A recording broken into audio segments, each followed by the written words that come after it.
Blended Podcasts. Brought to you by Blended Audio.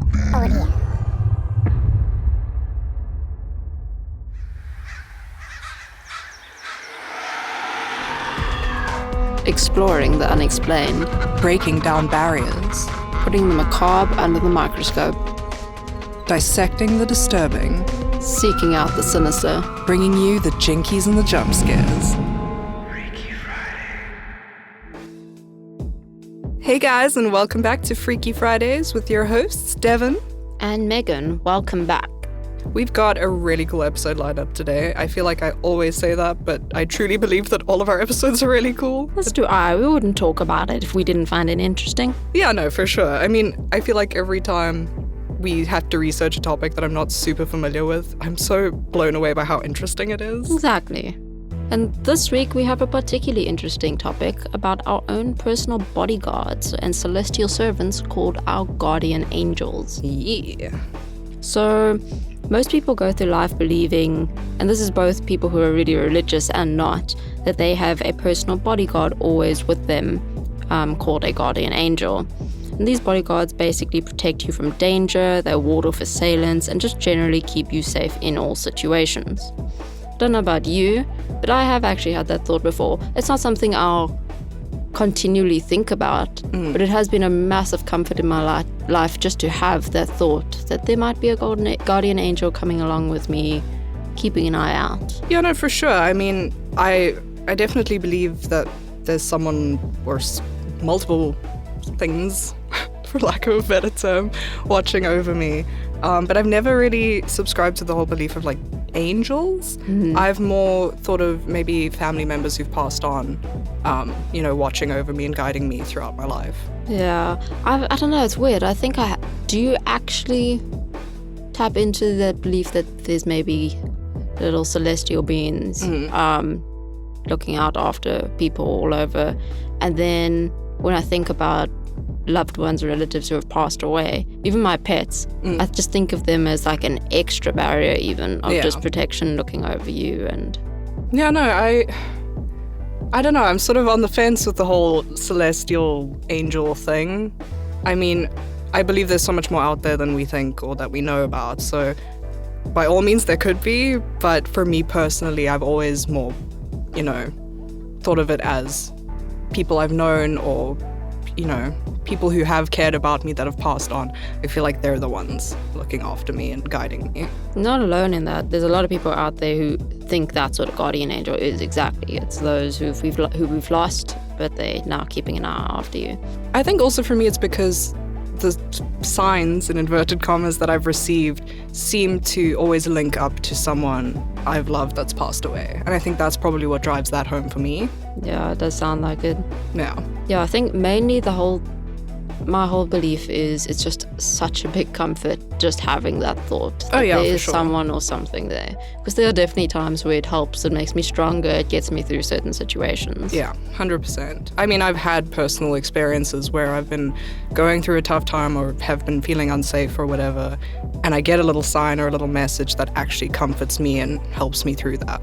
I've had so many situations where I know for a fact things could have gone horribly wrong, and they didn't. And I know somebody was just there saying, whoa, putting a hand out.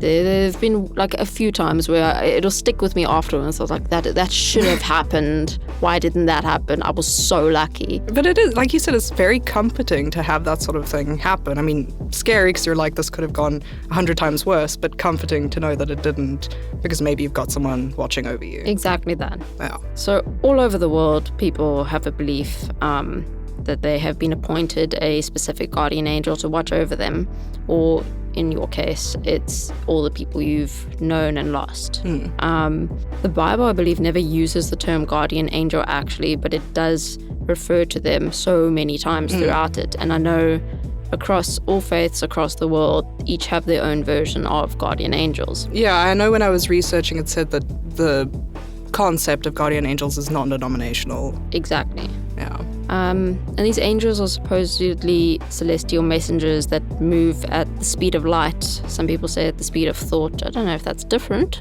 but they move fast. The science side of the world, please help us out. And yeah, they involve themselves in political affairs of nations, as well as just the smallest concerns with everyday life of every human being. I think, as they've mentioned, some of their most significant characteristics isn't their supernatural power or their magnificent beauty, because they're said to be absolutely beautiful beings. It's just that they are so compelled to work on our behalf, and it's their main line of focus, and that is what their existence is, to look after us. And as I said, they'll guide a particular person or group or kingdom or country. And yeah, it's a belief in both the East and the West. A lot of people say it's not really wise to think of guardian angels without considering who these angels are biblically. I know some people have a really weird image that angels are these cute, plump little cherubs, like Cupid. Yeah.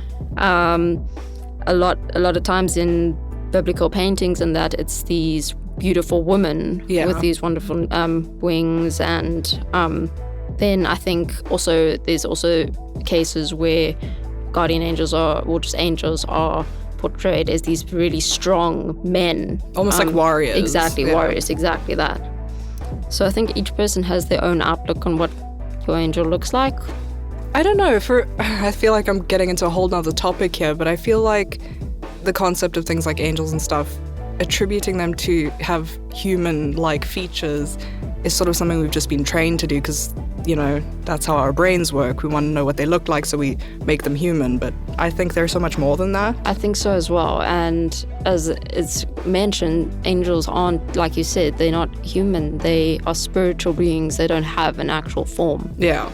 Yeah, I agree with you on that completely. But I mean, when you talk about them and you say, they're these powerful beings, they're there to love you and guide you and care for you. You want to make them these beautiful something that appeals to you. Something that appeals to the eye. Exactly.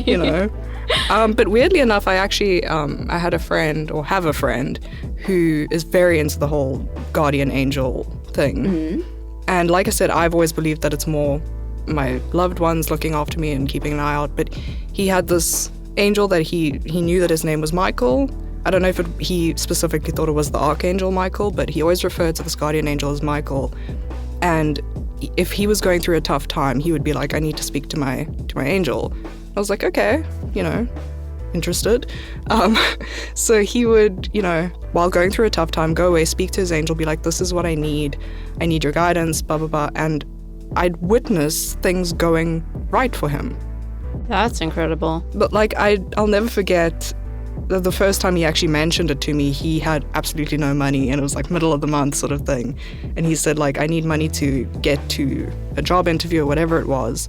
And within the hour he had money. That's wow. Okay. And look, I don't think that guardian angels are your wishing well, but like a genie. But yeah, but it was really amazing to me that he just took a moment to go away, speak to his guardian angel, and within the hour had a solution to his problem. There are a lot of people who are hardcore believers in this, and some people even go and, like you said, they'll pray to their guardian angels. Like we said, he's not a genie, but people will almost use it as a little wish on a wishing star when you're really in trouble. But it's interesting that you said his name was Michael, because there's some people out there who try and name their guardian angels, and apparently you are not supposed to do that. Oh, really? Because all names, the guardian angel's name needs to be chosen by God, and sort of human names that we used to aren't really worthy of them, except for two known ones, and that's Michael and Peter. Oh wow, okay. So that's really interesting. I never asked him how he came to the conclusion that his angel's name was Michael, but he was just like, I know my angel's name is Michael, and that's how I refer to him.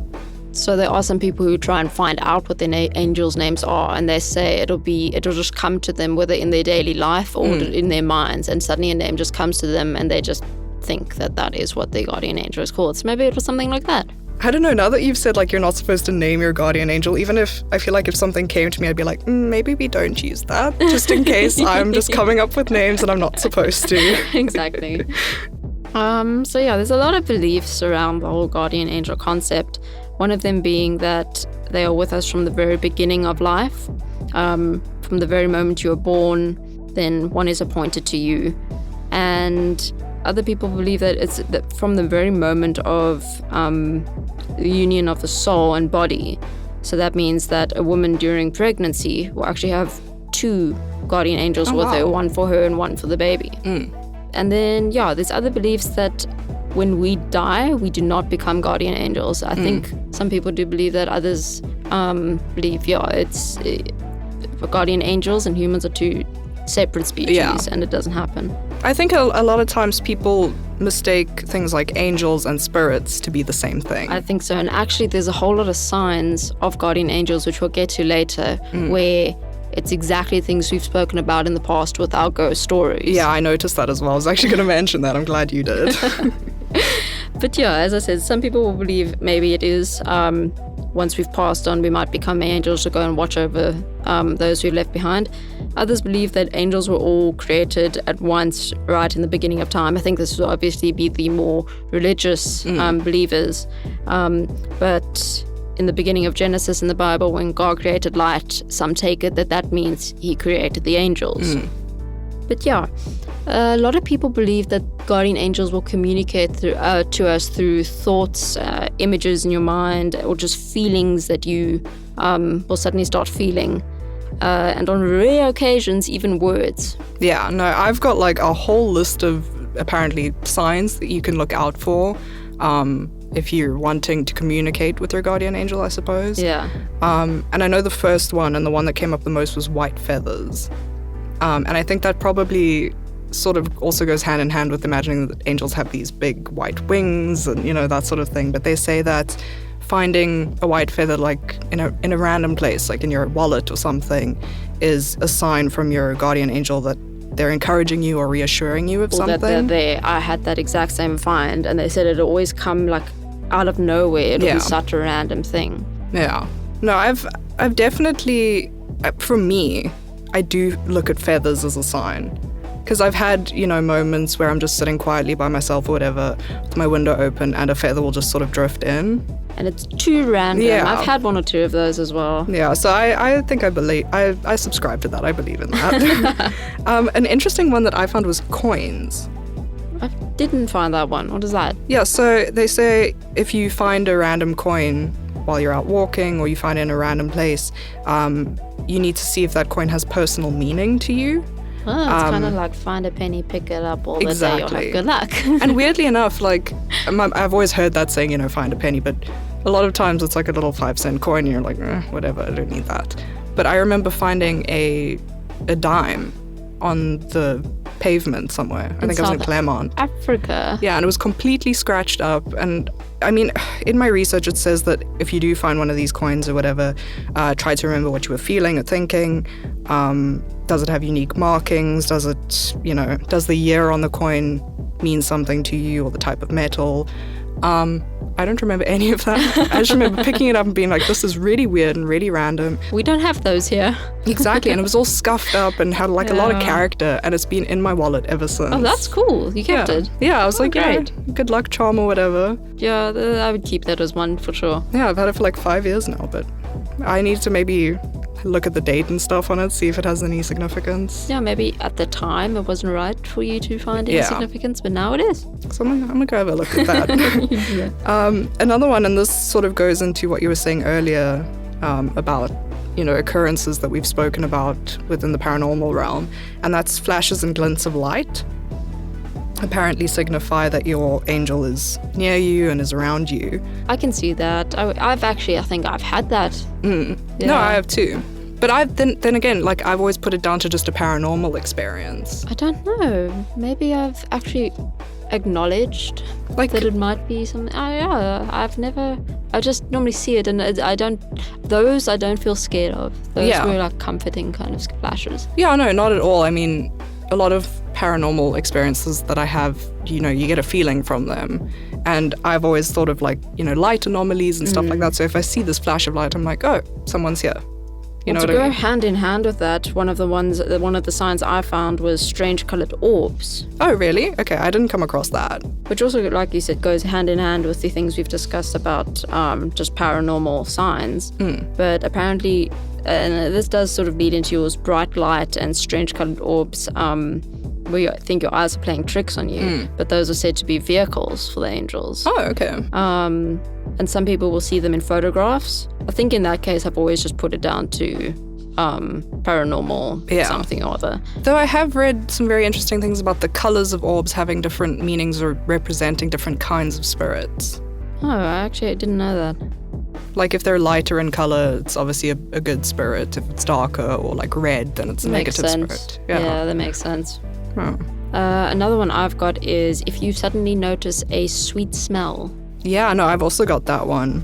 I have definitely had that in my life. Hundreds of times. Like, there was such a specific time in my life I can remember. And I would even go around to like my mom and saying, I just keep suddenly smelling this like perfume-like smell, and it comes out of nowhere, and it's not from me, and it can't be from anything around me. Yeah. But I keep getting the scent. I remember that so clearly. I remember it was probably like last year, I kept getting my aunt's perfume. Oh, specific, cool. And for years she's worn the same perfume, so I know that smell. Yeah. And I'm thousands of kilometers away in Cape Town, but I kept smelling her perfume. Well, they say these smells can take the form of either delicious food, fragrant flowers, a pleasant perfume that a deceased loved one used to wear. So, yeah, but there we go. My aunt was still alive at this point. Okay. Yeah, but that was the weird. weird thing. I was wondering, like, is this a sign? Should I check in on her? And I did, and she was absolutely fine. But maybe it's one of those things where it's just like a sign to check in on the people you love, sort of thing. I think the whole purpose behind it is just for your angel to let you know that they are there. Yeah.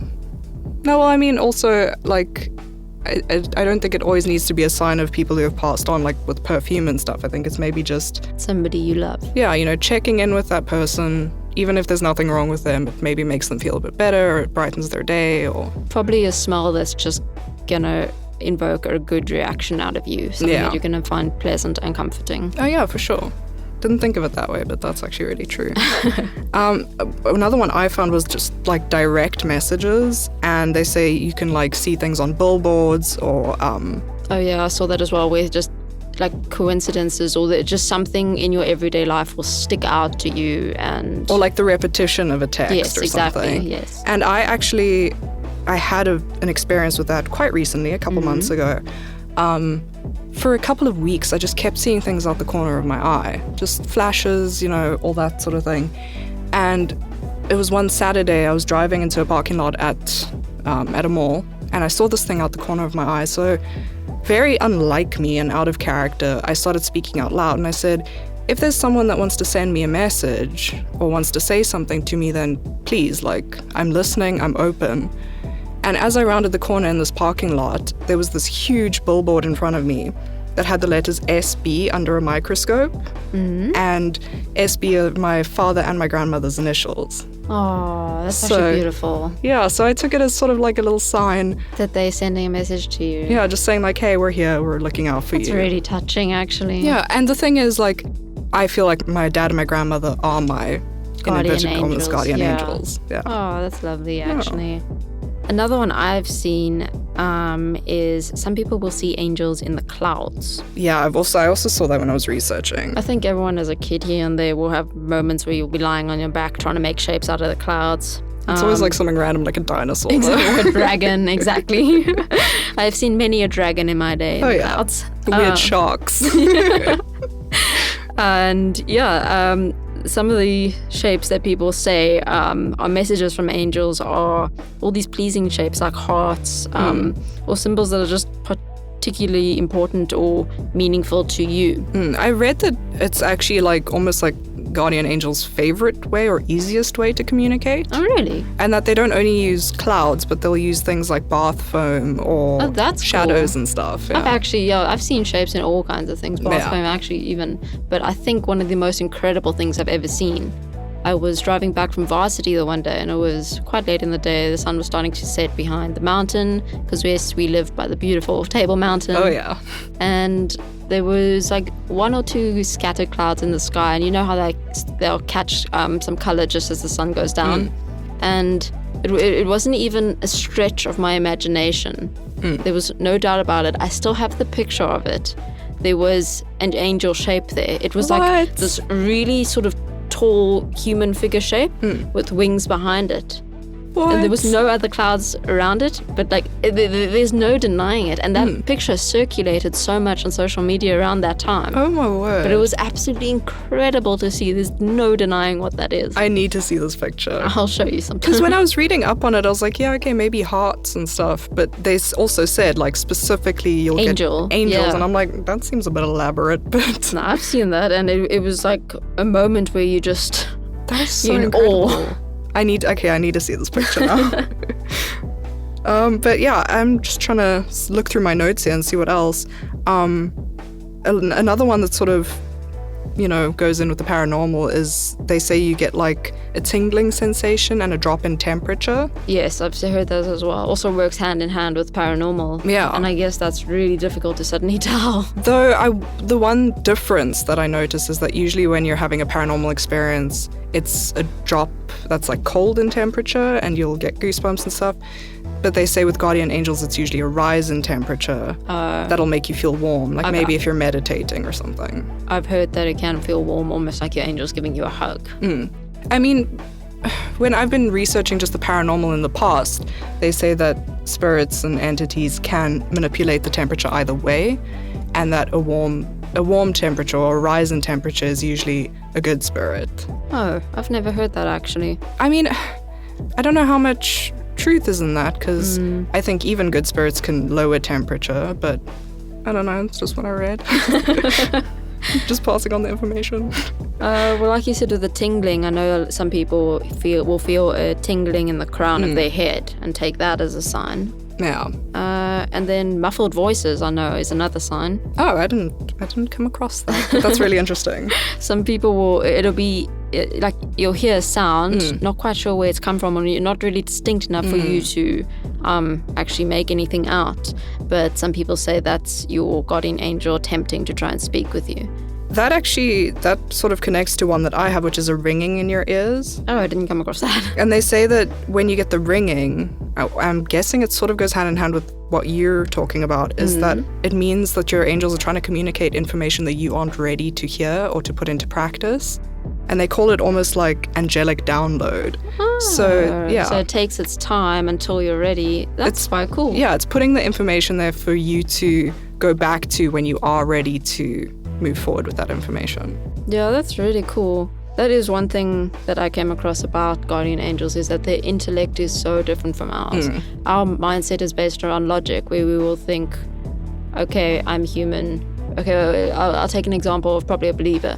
I'm human, God loves all humans, therefore God loves me. An angel will just jump to that conclusion immediately. They don't need those intermediate steps. Yeah, they don't have to sort of go through the motions to get to that final thought. Okay. Just going through my notes, I've got so many different signs for angels that I'm just trying to like pinpoint, the most relevant ones. And apparently one of them is rainbows. Never heard that one. Yeah. I'm not sure about this one. I'm going to be honest, I'm not sure. They just say that if you see a rainbow, especially on a clear day, it's sort of a reminder of like hope and encouragement, and your angel telling you that if you're going through a hard time, carry on through the storm because you will have a good end. I guess that makes sense. That would be a nice explanation to what happened to me the other day. I was dropping somebody off early in the morning and driving back towards town. And when you're coming sort of into town, from where I was coming, you pass over this river where there's all these flamingos in. Oh. Before I got to that river, I was sort of up on a ramp on the highway. And it was a little bit cloudy, but a beautiful sort of sunrise morning going on. And next thing, over the mountain, there was a rainbow. And then in between like the mountain and the arc of the rainbow, this like V shape of flamingos was flying through, and I'm like, I'm in a Disney movie right now. That's what this looks like. Well, one of the other things said, just noticing random moments of beauty is also a sign. So I mean, I feel like those two also, again, go hand in hand, where you're like a rainbow and stuff like that is something that makes you stop. Yeah. And just appreciate the moment. It's that bizarre moment where it just takes you out of your normal thought pattern and everyday life. And yeah, like you said, you in that moment, you feel something different. Yeah, you're sort of taken away from just your everyday struggles and obstacles, and I think that's pretty beautiful. It is. But yeah, that's about all the time we have to discuss guardian angels. There is actually so much more on it, which you guys can go and take a look at if you think or believe you maybe do have a little bodyguard following you around. Yeah, so do some of your own research, see what you find, and come to your own conclusions. And if you want to, tell us what you found, you can always drop us a comment on Facebook or on YouTube. And while you're at it, why don't you give us a follow so you can keep up to date with everything we're doing. You can find us under Blended Podcasts on both YouTube and Facebook. And we've also got an Instagram page going, so pop in there if you want to see what we're doing. But yeah. Hopefully you guys enjoyed the episode. We enjoyed talking about it, and We'll see you next week. Freaky Fridays, hosted by Devin Beatty And Megan Portnoy, and produced with the generous assistance of Janu Blau. and Blended Podcasts. Brought to you by Blended Audio.